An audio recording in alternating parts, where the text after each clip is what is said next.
We move on to Toyota, makers of the '92 Camry where you got your first backseat handjob. Toyota is famous for making dependable vehicles, but this week we learned something surprising about who exactly has been depending on them.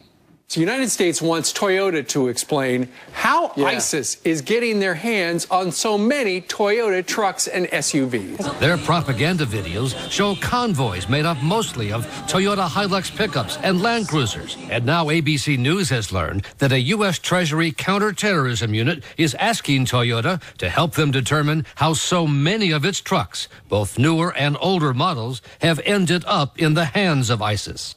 Yes. It seems that Toyotas are being used as instruments of death, which is it's a bold move because traditionally death on wheels has very much been GM's brand. Now, that's kind of their area. Now, as you would expect, Toyota is claiming to be baffled as to how this has occurred.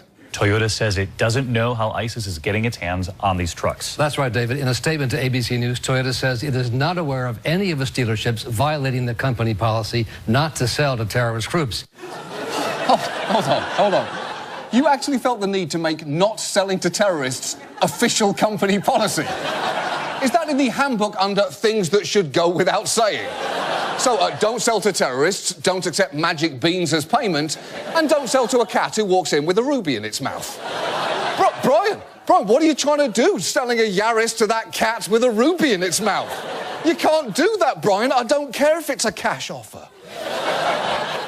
The amazing thing is, this is not a new story. Terrorist groups love Toyota vehicles. Back in 2001, the New York Times reported that Osama bin Laden likes Toyota Land Cruisers. And Newsweek once ran a story called Why Rebel Groups Love the Toyota Hilux.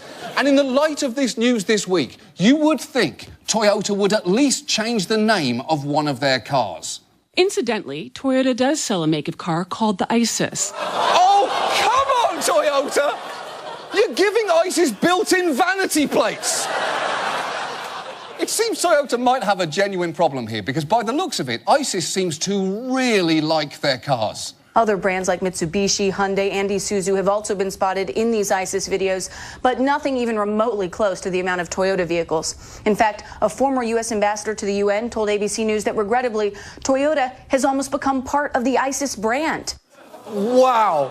At this rate, we are just a few months away from ISIS-owned Toyota dealerships, complete with fully armed windsock guy. Come on down to ISIS Toyota. Our salesmen are terrorists you can negotiate with.